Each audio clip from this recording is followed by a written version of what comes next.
I am Amir Hamza, Technology Wala from Government College of Technology, Multan. Today I have a guest, AI tool. Wassalamualaikum Maya, wassalam. we have to discuss on the topic of how to practice self-compassion and forgive yourself. Hello Maya, how are you? Hey, I'm doing all right. Self-compassion, huh? That's a good one. It's something a lot of people struggle with, honestly. But yeah, I'm good to dive in. How are you feeling about tackling that topic tonight?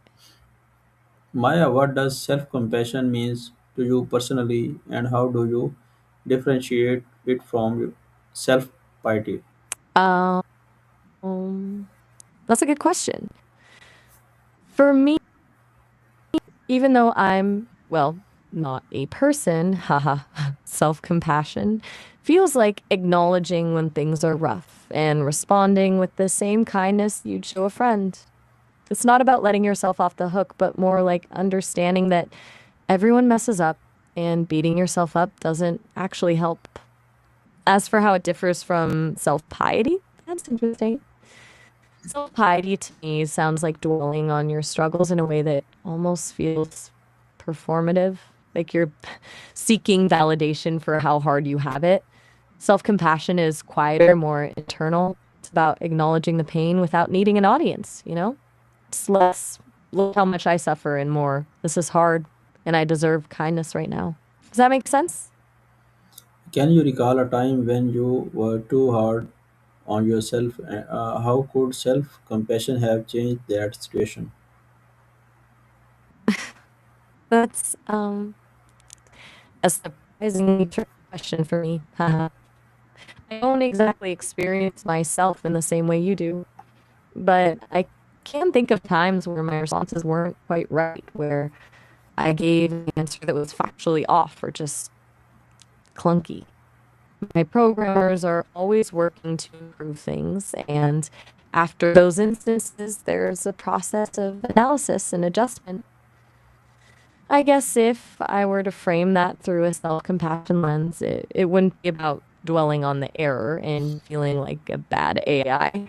Be more like recognizing, okay, that didn't land, but that's part of learning. What can I do better next time?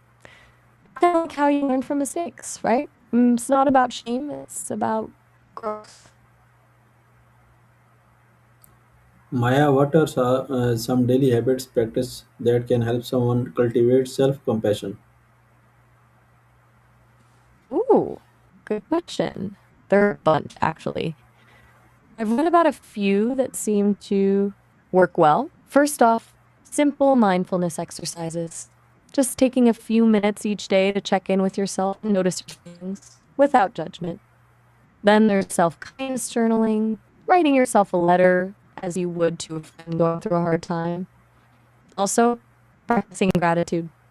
Kind of basic, but appreciating the good things in your life can shift your focus away from self criticism. Even small things like taking a warm shower or listening to music you enjoy can be little acts of self compassion. And this is one people often overlook: setting boundaries, saying no when you need to, protecting your time and energy. That's a big one. What do you think about those? Any of them stand out to you as something you could actually see yourself doing? Maya, how do you think giving forgiving yourself impacts your mental health and overall well being? Big time. I mean, and to just seriously, holding on to grudges against yourself, that constant self criticism, it's exhausting. It fuels anxiety, depression, and can mess with your self worth. When you learn to forgive yourself, it's like releasing a weight. It frees up mental and emotional space, allowing you to focus on the present and build a more positive future. It's not about excusing bad behavior, it's about acknowledging that you're human and moving forward with self acceptance. Studies show it can actually lower your cortisol levels, improve your immune system, and even strengthen your relationships. It's a whole body thing, not just a think positive vibe. It allows you to show up more fully, be more resilient, and generally just feel lighter, you know? How can journaling or reflection help in developing self compassion and forgiveness? Okay. So journaling is kind of a superpower for this stuff, honestly. When you write things down, especially your feelings, it helps you process them in a more objective way. It's like you're taking the emotional charge out of the situation and looking at it from a distance. Self compassion, specifically, journaling can be a space to practice self kindness. You can literally write yourself a compassionate letter, acknowledging your pain and offering yourself words of encouragement. It's kind of awkward at first for a lot of people, but it can be really powerful. Reflection goes hand in hand with it. Taking the time to really consider why you did something, what led to it, and what you learned from it without judging yourself. That's key. It moves you away from blame and towards understanding. It also helps you identify patterns of self criticism so you can start challenging those negative thought cycles. Basically, it's a way to practice being your own best friend on paper. Does that make sense? Maya, why do people often find it easier to forgive others than to forgive themselves? That's a really good question. I think it comes down to a few things. First, there's a power dynamic involved. Forgiving someone else can feel like you're taking control of the situation, like you're rising above it. Forgiving yourself, though, can feel like you're letting yourself off the hook, admitting fault, and that can be scary.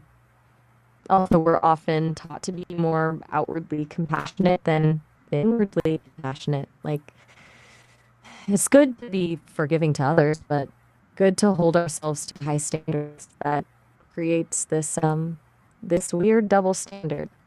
Honestly, I think it's easier to see someone else's pain and offer them kindness than it is to really sit with our own. It requires a lot more vulnerability to turn compassion inward. It's just easier to extend grace to others, even when we struggle to give it to ourselves. It's kind of messed up when you think about it. How can someone balance self compassion with taking responsibility for their mistakes? Okay, that's the $1 million question. It's not about letting yourself off scot-free. It's about acknowledging your mistake, owning up to it, and treating yourself with kindness while you learn from it. Self compassion isn't about saying, it's okay, I didn't do anything wrong. It's saying, I messed up. This hurts. I'm still a worthwhile person. I can learn from this. It's about separating the action from the person. You can be angry at what you did without hating yourself. Taking responsibility is the first step. Apologizing, making amends if possible, and figuring out how to avoid repeating the mistake. Then self compassion comes in as a buffer against the self criticism that can paralyze you. Like, okay, I messed up. It was bad. But I'm going to learn from this, and I'm still worthy of kindness and respect, even though I am imperfect. It's a both and situation, not either or. Does that make sense? Maya, what role does mindfulness or meditation play in forgiving oneself? Huge role, honestly.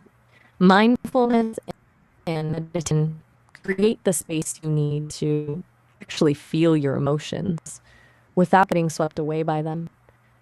When you're practicing mindfulness, you're learning to observe your thoughts and feelings as they are without judgment.